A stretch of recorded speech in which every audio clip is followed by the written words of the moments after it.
Hi everyone, it's Chef Catherine here from Vivacious Dish, and I am standing in a beautiful pasture that's being used to raise healthy animals that are bringing nutrients and regenerating this soil that we're on. We have a piggy coming to visit me as well. You might be able to hear him in this shot. So this farm is rich with different animals. There's lambs here, there's dogs that help tend the fields, there's more than 6,000 chickens that are out on pasture, and there are these pigs here that are enjoying the morning with me as well. So, we're really excited to be here. We're enjoying the space, learning about how we can raise animals in healthy, holistic ways that are great for the environment and great for the land. And one of the things that is close to my heart is the notion of choosing to eat meat.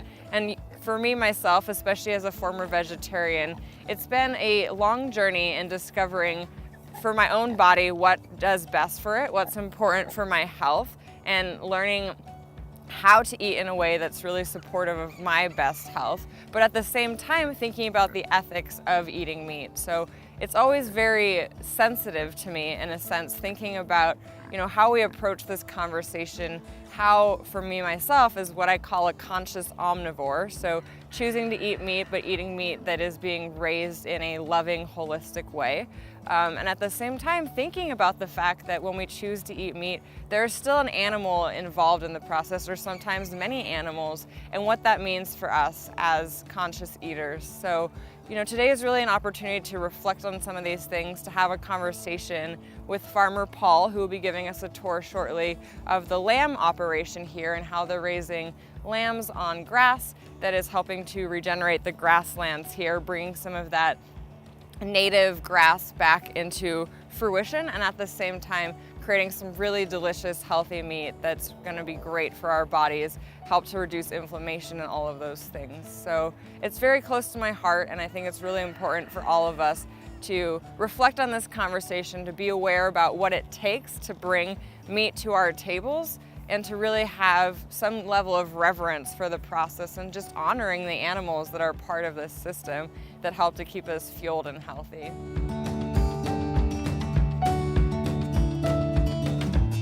I'm here once again with Farmer Paul Grieve of Primal Pastures. We're standing in this beautiful pasture here. We have some beautiful lambs behind us, and we're going to talk a little bit today about grazing ruminants, why pasture-raised animals are important both for personal health and the health of the environment. So can you tell us a little bit about your lamb grazing operation and the bigger system with that? Yeah, so for all of our ruminants, it's 100% pasture operation. That's really, really important because the rumen, the 8-part stomach, is only meant to digest grass. And so the most important thing for our cows and our sheep and our lambs is only grass. They don't get corn, they don't get soy, they don't get any grains or vegetables or peppers or any of that stuff. It's just grass from the land, and that's super important to us.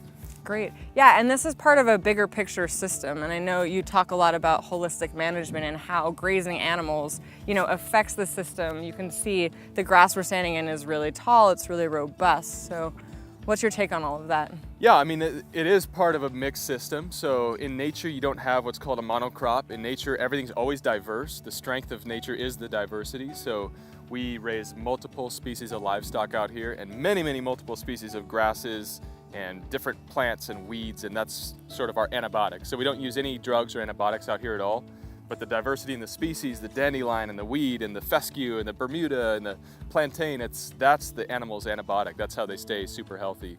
The holistic management part of this is super important. So we use rotational grazing, holistic management. The animals, just like they are in nature, they're moved almost every day to fresh pasture. That gives them fresh bedding, fresh food, fresh air.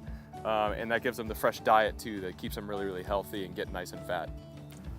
So this is kind of the tale of two fence lines here that we like to talk about. On the right, we have the continuously grazed, about 3-acre pasture that houses 4 horses. And then on the left, we have the rotationally grazed, holistically managed pasture that houses thousands of animals between poultry, beef, swine, and the sheep that come through here. And you can just see the difference of the water retention in the soil, the organic matter. It doesn't take a scientist or a farmer to tell which side is more productive. So on the left, much, much more livestock, but because of the way that it's managed, it's growing so much more feed and it's generating so much more regeneration than the one on the right. The pasture on the left was a dirt field a year ago, And there's been no irrigation applied to this. There's been no fertilizer other than the animal manure. This is strictly just the animal impact on the left compared to the smaller amount of animal impact on the right, but managed totally differently with the rest period. Awesome. Well, and one of the things that's really cool too about animals like sheep that are being raised in a way that's most natural for them is that there's health benefits to us as humans. So pasture-raised grass-fed meat is really high in omega-3 fatty acids, which are great for reducing inflammation. So all of the great nutrients that are coming from the grass can then be transformed and utilized by us as humans. And I know you mentioned before that you have a lot of people that are your customers that really benefit from the health aspect of what you're doing as well. Absolutely. I mean, we as humans, unfortunately, we can't eat grass. It would be awesome if we could because it's very, very healthy. It's nutrient dense. It's packed with nutrients actually, especially in its raw form where it's not been cut and turned into hay. This is a raw living plant that's here on the ground. So they can take that, turn it into a digestible protein for us, and it's really, really healthy if it's done the right way. I don't want to go out and say that beef in general is healthy for you because 99.9% of beef and lamb is not done this way. It's finished in a feedlot where they're giving them lots of grains and drugs and antibiotics because of that environment. But when they're raised the right way, it can be one of the most nutrient-dense foods that there is. Absolutely. Yeah, I found for myself that incorporating pasture-raised meat into my diet has really improved my health, and also even the whole animal approach. So using the bones to make broths and other things that can just regenerate collagen, good for gut health, all of those aspects. And then one thing that you kind of mentioned about the CAFOs and the feedlot type of operations is also about the ethics of meat, growing of meat, raising of meat consumption, and animal welfare too. And I mean, I don't know sheep entirely, but these sheep look pretty happy out here. So the quality of life piece I think is really important as well. Yeah, I mean, I think deep down you don't have to be a farmer to look at a livestock operation and say whether it's good or bad. I think innately, because of probably our agricultural history as human beings, we just know if it's a good or bad situation. And I think when you come out to a farm like ours and you see the animals in their design environment, Joel Salatin's one of my favorite farmers. He likes to say they're expressing the chickenness of the chicken and the pigness of the pig. And I think it's easy to put animals in a confinement operation and say, sheep are so stupid, you know, all they ever do is get their head stuck in fence and try to get out and they get sick all the time. Well, yeah, because look at the environment you're putting them in. But when you put them in this environment, we don't touch these animals. I mean, we rotate them using the electric fence, and that's it. They have their own babies outside on pasture. We don't assist in lambing. We don't ever use a drug or antibiotic. They don't ever get sick. It generates amazing meat, and it actually helps the soil and it helps the land all the time. So, I mean, it's two different ways of looking at the system. Are we trying to bend nature to fit inside of our system? Or are we looking at nature as the template and try to design around what nature designed, which I think is the optimum model, and we're the latter for sure. Unfortunately, we've become so disconnected from farms now that we don't even think about that when we go and pick up a pound of ground beef from the store.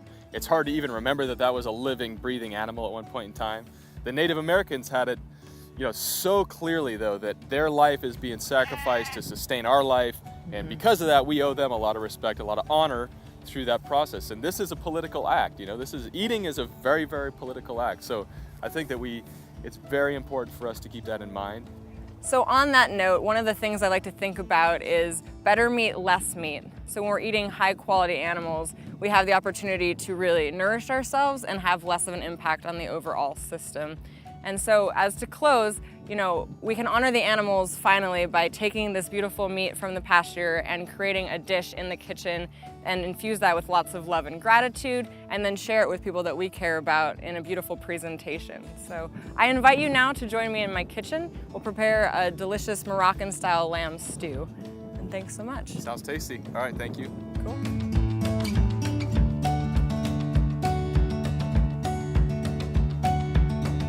We've come from the Primal Pastures farm now into the Vivacious Dish kitchen, and I'm going to be talking a bit about how we're taking some of those beautiful lambs that we met on the pasture and turning them into a delicious and nourishing Moroccan-style lamb stew.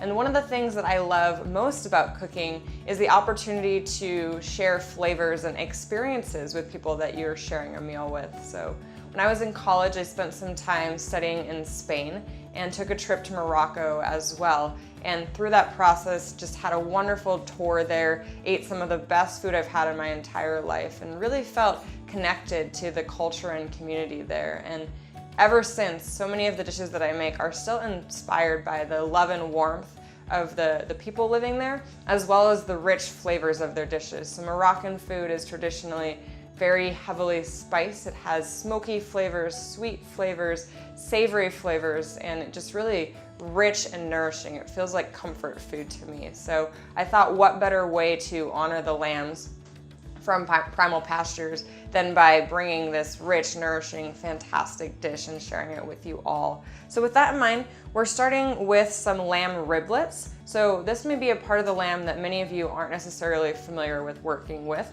You can see that the ribs in the lamb are very small, and that this piece of meat even has some of the skin and a nice layer of fat attached to it. So in order to prepare this to get it ready to include in our stew, I'm actually gonna slow cook this. So I'm gonna take about 3 pounds of the riblet meat and put it in a slow cooker or a crock pot, whatever you have at home at your convenience. I'm gonna cook them for 6 hours over low heat with just some simple spicing on it. And that's gonna really help to open this up. It's gonna make this meat really easy to get off of the bone. And then we can take the bones and the skin and the fat and reuse that and turn it into a really nourishing broth that we can save and use in other dishes. So one thing that's really important when working with animals, I believe, is that it's really a nose to tail commitment. So using all parts of the animals, taking this cut of meat and using it in as many ways as possible, taking the bones and reusing them to make broth. So really stepping it up and ensuring that we're making the most out of that animal's life, and we're getting also the most nourishment from all the different components of the meal. And when we look at more ancestral style cuisines, you start to see that their commitment to using the whole animal was very pronounced. They had dishes that feature different organs and the hearts and brain and tongue and all of those components. And for many of us today, those may seem like strange or obscure ingredients to utilize, but it's really a way to make the most of that animal and to get the full nourishment from it as well. So we're gonna get these in the slow cooker, get them prepped for you, and then I'll show you how to make our lamb stew. So once our lamb meat has slow cooked, you can see it's beautiful, it's shredded, it almost looks like the same texture as carnitas. This is what we're gonna use to fill in our stew.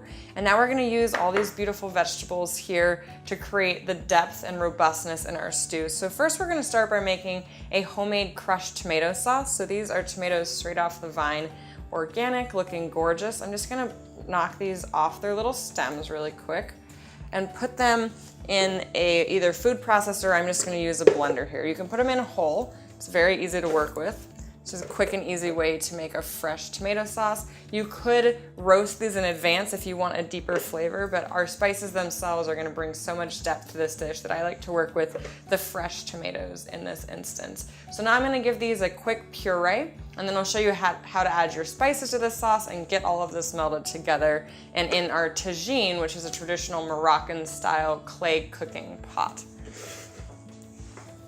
So now that we have our tomatoes pureed, you can see this makes this beautiful sauce. We're gonna add our spices straight to the sauce because we're gonna pour this over our tagine, and that's where all of the melding of flavors are gonna come into the mix. So obviously sea salt, an important addition in any dish.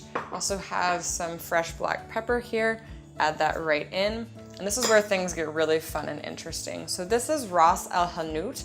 Ras El Hanout is a very traditional Moroccan spice blend.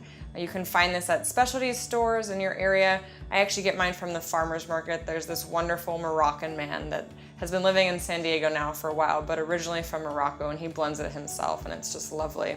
And then I also added a tiny bit of cayenne in here. This doesn't make the dish spicy hot, but it does just add some warmth and balance to the overall flavor profile. So we're gonna add that in there.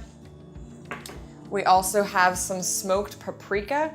Paprika is a red pepper. It's delicious. It's a warming flavor. Again, this is going to be really rich and deep in flavor. Lovely. And then we have our 3 C's. This is cumin, cardamom, and coriander mixed together. Again, just different seeds and herbs bringing a lot of warmth of flavor and depth. Really lovely. And then we also have ground cloves and saffron. So saffron is a really delicate spice, really yummy, very traditional in Mediterranean cuisine. And the cloves obviously just have this real warmth, kind of coziness to them that's really lovely here. And then finally, I have 2 cinnamon sticks. We'll tuck these into our stew once it's all prepared. This is ground ginger powder, great for reducing inflammation, very delicious, very warm as well. So this is wonderful on a cool day or to help warm the body up to transition seasons, and just makes me always feel really cozy. So we have our beautiful spices in there. You can see it's looking lovely. And now I'm gonna just take this and stir it up quickly to get that blended together. You don't wanna re-blend it at this point because some of these spices are delicate. So it's better to get them stirred in so you can kind of get them combined but not overly blended. All right, that's looking great. So now we have our tomato sauce. This is gonna get poured over all of the other spices in the dish. And I'm gonna put our meat aside for now, but we'll be working with it shortly. So next we're gonna take our different produce and get it ready to go into our tagine. So we're gonna take an onion, slice it up fine. You can use any onion you like, very simple. And you kind of want a decent sized chop on this. Not too small, but not too big. So imagine if you're taking a bite of stew, you wanna kind of have a couple different pieces of produce, maybe a little meat in the mix, getting kind of a nice balance with all of those different things with each bite. So we're gonna go about a 1/2 inch on our cubes here.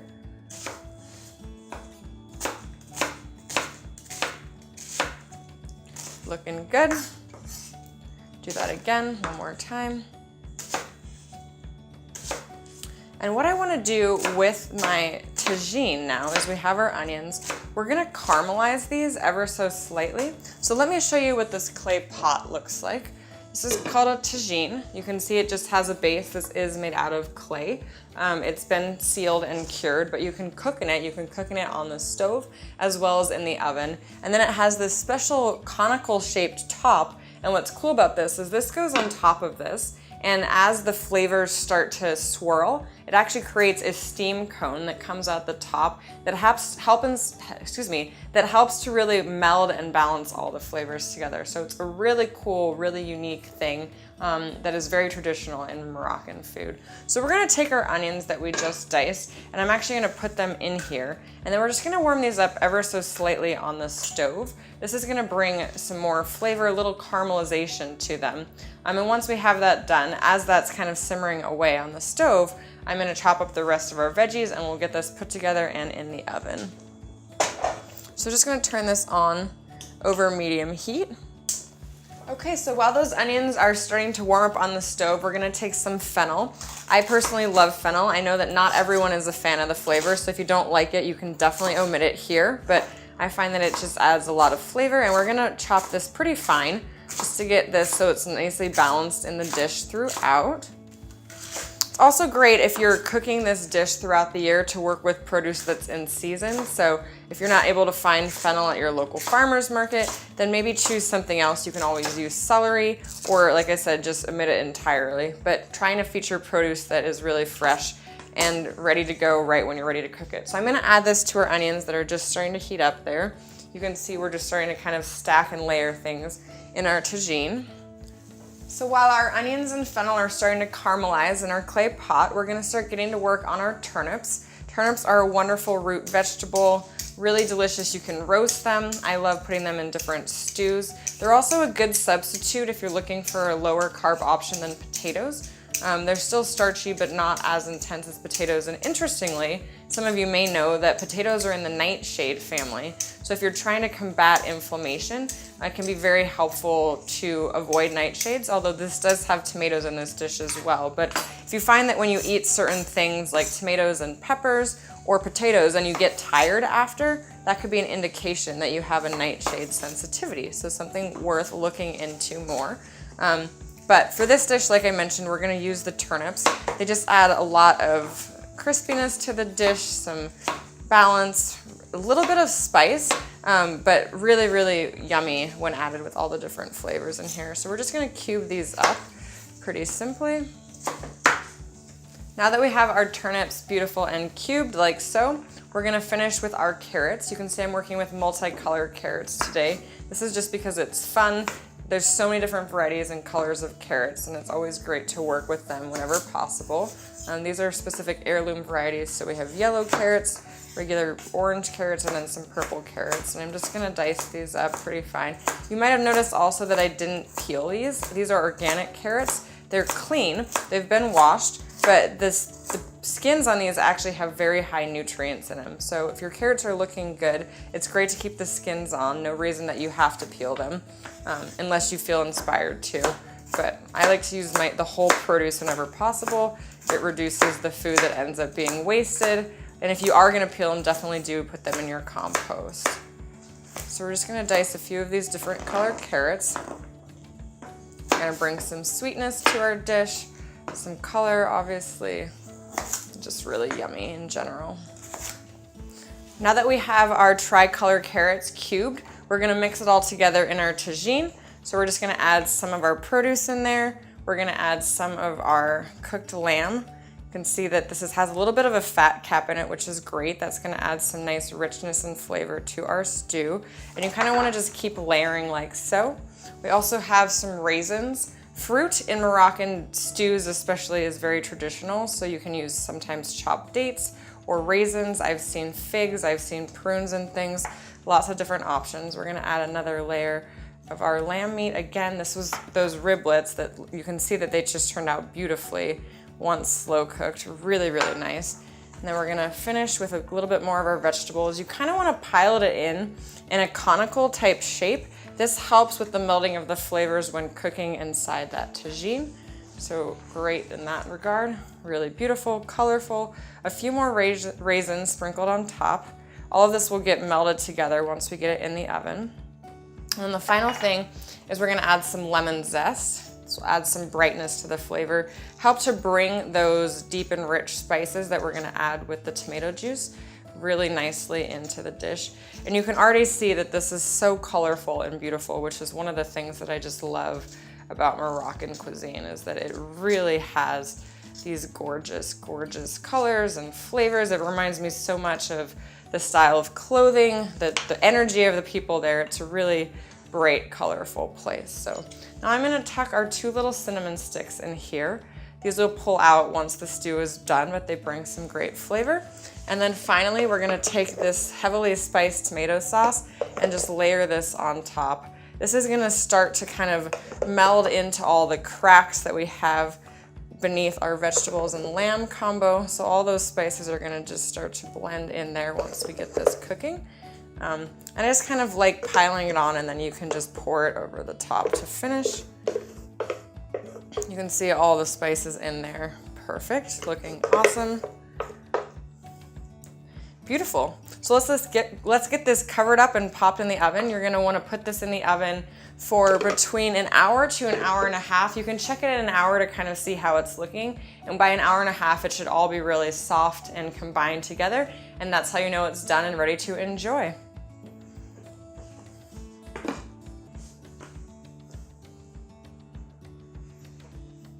Our tagine has been in the oven for about an hour and a half now, and it's looking gorgeous. So let's do the big unveil and see how we did here. Absolutely gorgeous. You can see it's all melded together. Those vegetables look beautiful. It's steaming. There's a little bit of lamb tucked in the mix. The tomato sauce has really blended into it. This is exactly what you want. So let me put this down, and we're just gonna finish up quickly with the plating. We have some fresh parsley, and this is wonderful. Adds a lot of brightness to the dish. It's great for liver cleansing as well, so a very healthy addition to anything. We're just gonna chop that up finely here. And then I also have some fresh cilantro, really delicious flavor in here as well. So let's take some of those leaves and just chop those up beautifully also. And then the highlight of this dish is the accompaniments at the end. So we're gonna add a few thin lemon slices, really just for beauty. The brightness of the lemon is awesome in here. A lot of Moroccan cuisine is traditional to have preserved lemons as well. Let's get these little seeds out of here. Preserved lemons are basically salt fermented lemons. They take on a whole different flavor profile. If you can find them, they're delicious. You can also make them at home, but we're gonna use fresh lemon today because it's springtime and It's extra bright feeling. And then I'm gonna use a little bit more lemon from the one that we zested before to add some lemon juice to our dish. So we're gonna have some cauliflower rice. This is just steamed rice cauliflower, very easy to make. You could also serve this over rice if you didn't mind having a grain option in there. And we're just gonna scoop some of our beautiful stew. Good to kind of dive in there. You can see our cinnamon stick is right there. We'll avoid that and just scoop this on. It's looking beautiful. All of those onions at the bottom. Let's grab some of the lamb and tomato stuff from the top. Gorgeous, we love this. I wish you could smell this right now. It has this incredible, rich, smoky depth of flavor. So we'll sprinkle some of our fresh herbs on top like so. I have some raw almonds that I just very quickly toasted. These are delicious in here, so add those into the mix. I'm gonna tuck a couple green olives in here just because it's fun. These ones do have pits in them, so if you're using those, of course, warn your friends. You can also use pitted olives. Definitely the green olives add just some brightness, vibrance, and depth. Tuck some little lemon wedges around in here, and then we're gonna finish it off with just one more squeeze of lemon. Beautiful. And just because it'll be fun, let's add a little parsley leaf in the center on top. Perfect. There you have it. There's our Moroccan lamb tagine ready to go and enjoy. Let me take a quick bite because we have to try our dish if we just made it. Let's see how it turned out. Blow on it, it's still really warm. There's so much richness in there. So many different flavors, the sweetness of the raisins, the smokiness of the spices, that really earthy flavor from the lamb.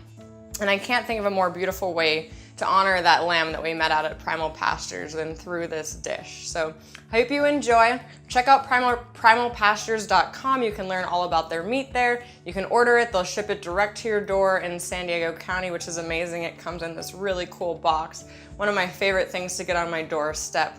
And hope you enjoy.